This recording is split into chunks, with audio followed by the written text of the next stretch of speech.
I am doing another chapter on my ballet book, and thank you for joining me. And this one is called Learning to Embrace the Kali in Me.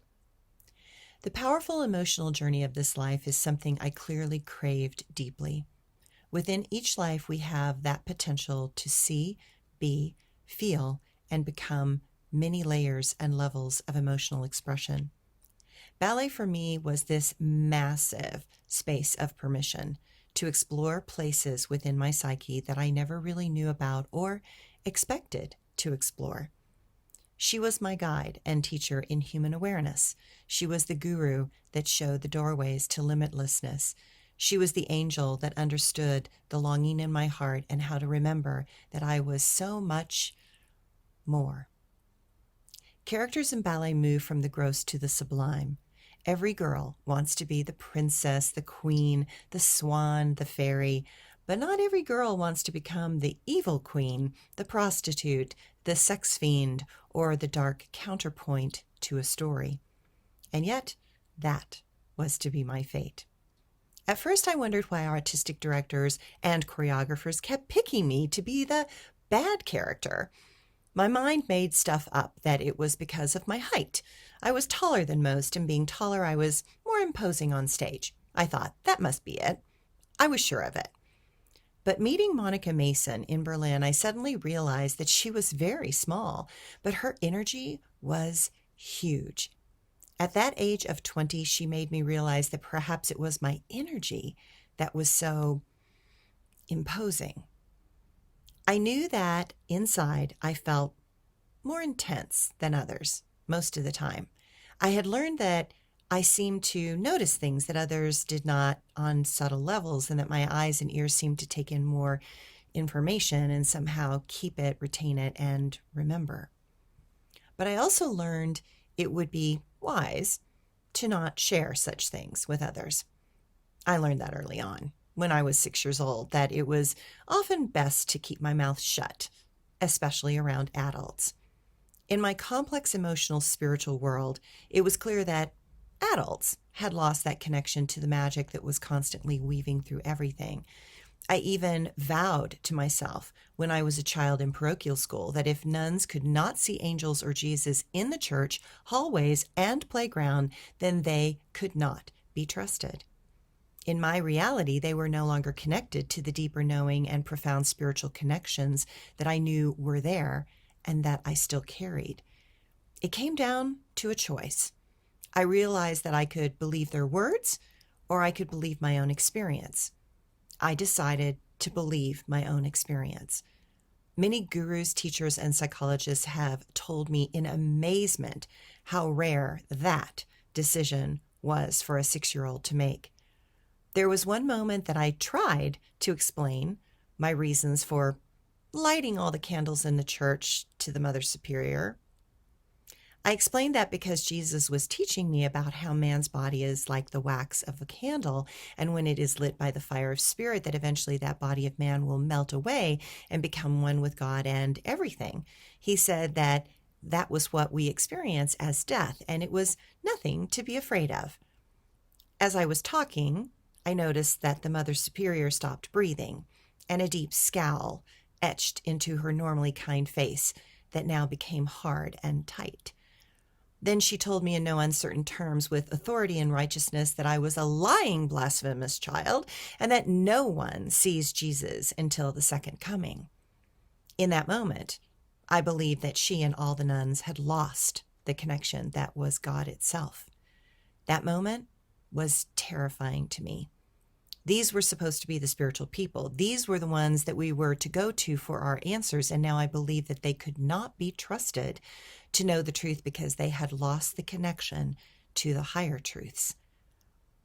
They might be repeating the words that mimicked the truth, but they were not in touch with those deeper truths. That type of realization is very scary to a kid. We need and depend on adults for our well-being, safety, and security. That is when I heard the angels remind me that every moment that I could feel my personal God connection, that it would keep me safe. I knew it because the angels told me again and again that if I stayed connected to them at all times, that while I would be in challenging situations, I would be safe. And they have proved that again and again throughout this lifetime. I have been safe from sexual predators in New York City, Berlin, and Paris. I have been safe from dangerous situations in Berlin, Suriname, Salt Lake City, and Los Angeles. I learned to listen and do what the angels suggested. I also learned that there is a major difference in vibration between my own ego voice and something more divine. My own voice would lead me off into patterns of chaos and confusion. My own voice would put me in more suffering, where their voices might point me towards lessons that I needed to learn, but they would help me also make sense of them over time. I learned that listening to guides and angels did not guarantee that life would be without complications. It just meant that you were not alone in figuring out the meaning and purpose of certain events or actions. I learned early on that powerful phrase, to be in this world but not of this world. This phrase has been attributed to various sources, including Jesus Christ, who is believed to have said this in Gospel of John, chapter 17, verse 16. Yeah, my parochial school does come through. I understand and understood that the idea behind the phrase is that while we live in the physical world, we should not be attached to it or its materialistic values, but instead we should be focused on spiritual and eternal things. I've heard this phrase being used by many spiritual and religious leaders throughout history as well. But as a child, I understood it from the place that I am a spiritual being in a material world, and that the material world is not really real, that the spiritual world and staying connected to that world would help me navigate the material world or the physical reality in which I was currently experiencing. So much of this life has been about dismantling the beliefs and ideals that I had created about myself. Ballet really helped me with that. While my ego and the picture of who I wanted to be as a ballerina was that picture-perfect ideal of every small girl, the reality was much more difficult, mysterious, darker, and different. The roles that directors and choreographers picked for me were much more complex and challenging. They were not often sweet, nor did they hold despair or loss of hope, as were most leading roles of principal dancers. At first I thought, why can't I be Juliet? Why can't I be Odette or Giselle? While those are still emotionally complex roles, they are the idealized feminine, and honestly, I was just not that. I was the bad girl on stage, the temptress, the evil creature, the one instigating terrible events. I was the angry spirit that stirred things up and wreaked havoc on humanity. And I discovered that I was really good at it. I liked it. I liked being the dark counterpoint in a pristine, perfect ballet world. Even as a young dancer, when I would meditate, I would see this very dark goddess staring back at me. Yes, I was meditating at an early age. I did not know what I was doing, but I intuitively noticed that if I followed my breath and stopped my mind, that I would find answers. Clearly, I had done meditation in other lifetimes because of learning it in this life was so very easy. I am also that person that when I have a question, books fall off shelves at bookstores, at people's houses, or at my own home. I also have strange personalized license plates suddenly cut me off and appear in front of me as I'm driving that are instructive and insightful. They often answer a question that I have been contemplating in my mind. I would wonder about this dark goddess that kept staring at me in meditation. Her skin would range between black and dark green. It seemed to depend on her mood. She did not often speak, but she would be watching me, considering me in some way. Inside, I would ask who she was, and she would simply say that she was me. As a teenager, that statement from her was classically confusing, as many spiritual answers are. That is how they require us to seek more answers and to begin the process of self-discovery to validate our meditative and intuitive experiences. I kept seeing the word Kali show up. It would show up in odd places, car license plates, a person in a crowd would call a name and it sounded like Kali, and those books falling off the shelves would open to the place of a Hindu goddess, and that one of them would be Kali. When books did that, I would always buy the book. It was clearly an indication that I needed to pay attention to something in that book. In reading those books, I discovered that in Hinduism, Kali is often depicted with dark or black skin. She is believed to represent the darkness of time and the ultimate reality of the universe. The color black is also associated with her role as destroyer of ignorance and the ego. Clearly something that I needed to work on in this life. In Buddhism, the equivalent of Kali is Tara. She is usually depicted with green skin, which is believed to symbolize her association with vegetation, growth, and renewal. However, Tara is also depicted in other colors, each of which represents a different aspect of her enlightened nature. In Hinduism, the goddess Kali is often associated with the destruction and chaos. She is believed to represent the transformative and liberating aspects of the universe. When Kali shows up, she is often seen as a powerful force of change, helping individuals to let go of their attachment to material things. Kali is also believed to help individuals overcome their fears, limitations, and to guide them towards spiritual growth and enlightenment. One of the key teachings associated with Kali is the importance of surrender and acceptance. By embracing the power of Kali and submitting to her will, individuals can transcend their limitations and achieve a higher state of consciousness. Kali is believed to remind individuals that this life and others are impermanent and reminds us that we need to live in the present moment. Overall, Kali is seen as fierce but compassionate deity who helps individuals navigate the challenges of life and overcome their limitations, ultimately leading them towards spiritual growth and enlightenment. Learning about this dark goddess began to help me make sense of the dancing roles and what I was here to learn to overcome. I clearly was trying to overcome the paralyzing fear that I had inherited genetically from my family dynamic. I was clearly here to learn to overcome many limitations that I had become attached to from this life and others. I was constantly trying to surrender on a multitude of levels. I was constantly seeking liberation and transcendence from a young age. Ballet was the vehicle that allowed humbleness and grace to learn to flow in my body. Dance is hard. One always makes mistakes when you are dancing and not fully present. You will make more of them, and you can fall hard and hurt yourself.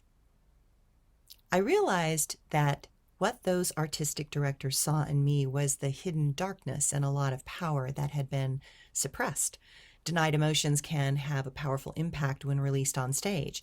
I could see that all those roles were manifestations of Kali in various ways, just as in Buddhism, Kali, which is Tara, also have various emanations and expressions of the Bodhisattva. All these roles were me, being asked to embody and become another emanation of this goddess. When I was on stage being her, I felt powerful, strong, certain, and unafraid. She showed me how to not apologize for what I felt and to trust her and myself. She would show me what I needed to know and how to respond. She would take over my body and change choreography and the flow of a sequence because it suited her. She knew better than even the choreographers what movements and expressions this audience needed to experience through her in that moment. When I let her in, she never made a mistake, nor did she even care if she did. She taught me to embrace my fear. She showed me that through loving my human self, accepting all my faults, flaws, and fears, that I could be free. Through her, I found fearlessness.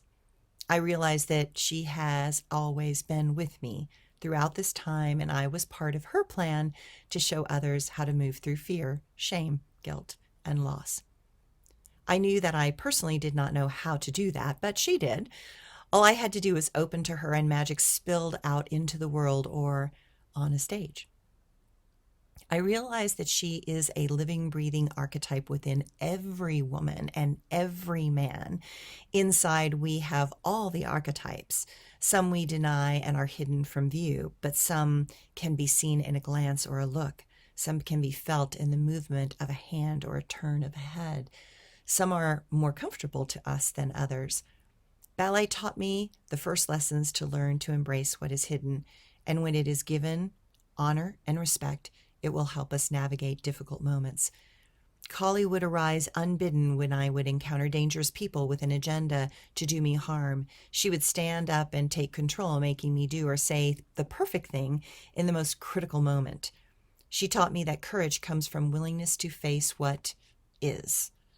She taught me about boundaries and that they are not necessary but critical in the face of those that intend to take what is not theirs. I am grateful for the hard lessons that I have learned through embodying her on a stage, because she taught me that the real test is to be able to do it off the stage and in life. Ballet was for me the space of permission to explore and feel into scary things, places, emotions, and thoughts. Ballet taught me that emotions do not need to be expressed verbally to be felt or experienced.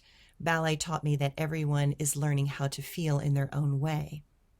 The audience needs distance for their mind to observe emotions without getting caught up in the messiness of them. Being a dancer, I chose to be the embodiment of those feelings and to not let the mind incessantly talk about things and feelings, but to instead feel them totally and completely. I was to show the power of emotion as it ran through the body, out my energy field, and out into the audience. Ballet is the beautiful blend of fire and water dancing with each other. Dance is the expression of the highest value and deepest depth of being an emotional creature through the body. Dance is the expression of life as it pulses through each individual, as it is inspired by feelings, hopes, and dreams. Ballet taught me that my energy extends beyond my body. Ballet taught me that my energy impacts and changes space as it moves through them. Ballet taught me that self-control and really watching others is essential to discover the hidden secrets, gifts, and abilities that others hold. If you can feel deeply into the energy of another, you can understand them and guide them on very subtle levels. But if you are not willing to feel into others, you will always feel alone. I am never alone. I have millions of teachers, and they are all out there every day for me to encounter, engage with, and dance with in the ways that respect the boundaries and needs of others. Dance taught me about intimacy in a way that is deeply vulnerable and personal. I know that the greatest gift anyone can give me is to see and experience the emergence of their authentic self. Such a moment can be brief, but it is often unguarded, and it is exhilarating to witness. Thanks, everyone.